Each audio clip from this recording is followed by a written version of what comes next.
वालेकुम, आप देख रहे हैं हमें अपने YouTube चैनल पर।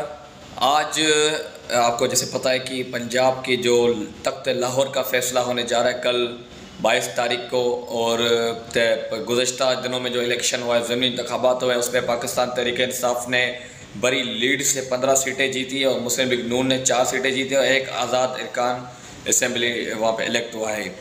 तो आज जैसे कि आज सबको पता है कि साबका वज़ीर-ए-आज़म पाकिस्तान इमरान खान पर लाहौर में आए हुए हैं और साबिक सदर पाकिस्तान आसिफ अली जरदारी भी लाहौर में आए हुए हैं, और आसिफ अली जरदारी भी तहरीक इंसाफ के काफ़ी MPs से मुलाकात करने और रब्ता करने का दावा कर रहे हैं।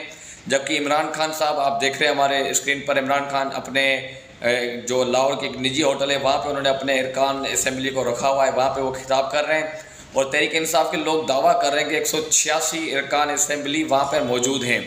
और जबकि अगर 186 अरकान इनके पास मौजूद है तो कल 22 तारीख को चौधरी परवेज़ इलाही को वज़ीर-ए-आला बनने से कोई नहीं रोक सकता। लेकिन अता तारड़ ये दावा कर रहे हैं कि इनके 5 से 6 अरकान जो नहीं आएंगे। और जैसे कि गुज़श्ता दिन एक उनका MPA तुर्की चला गया है और मुबैना तौर पर ये कहा जा रहा है कि उन्होंने 40 करोड़ रुपये लेकर वो यहाँ से गए और लोटे बने हैं, वो मुनर्रफ हो गए हैं।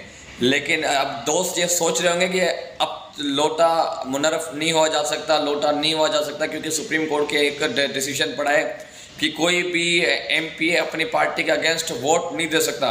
लेकिन जो ये अभी जो मुनर्रफ हो रहे हैं वो हो रहे हैं वोट ना देने के लिए। तो बहुत बड़ी बड़ी बोलियां लग रही हैं पंजाब में, 5 करोड़ से लेकर 50 करोड़, और ये भी कहा जा रहा है कि ये 50 करोड़ से बढ़कर 1 अरब तक कहानी जा सकती है, सिर्फ एक गिरती हुई हुकूमत को बचाने के लिए।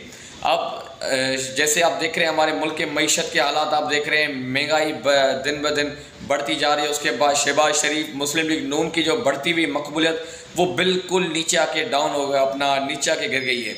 जो वोट को इज़्ज़त दो का नारा लगाया था नवाज शरीफ ने, मरियम नवाज ने, उसको एक मकबूलियत मिली थी दौर इमरान के इक़्तिदार के दौरान, इमरान खान के इक़्तिदार के दौरान। जैसे ही इनकी अपनी हुकूमत आई है तो शहबाज शरीफ ने जैसे ही महंगाई की है, और एक आलमी महंगाई भी है और एक यहाँ के शहबाज शरीफ साहब की गलत पॉलिसी की वजह से भी महंगाई हुई है, तो इनकी मुस्लिम लीग नून की मकबूलियत में बहुत बड़ी वाज़ेह कमी आई है।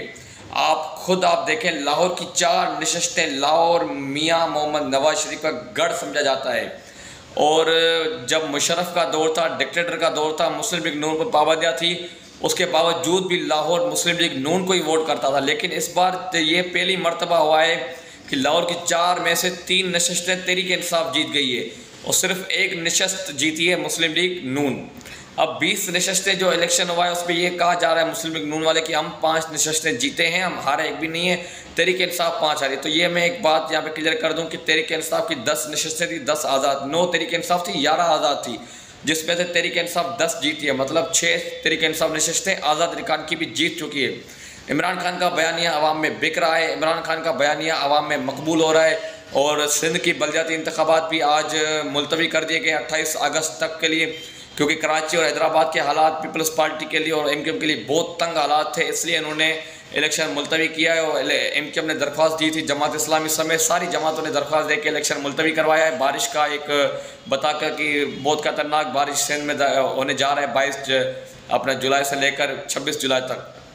बहुत सारी पोलिंग स्टेशन मुतासर होंगी उससे, और हकीकत है अगर बारिश बहुत तेज़ अगर होती है तो बहुत सारी पोलिंगें मुतासर होती।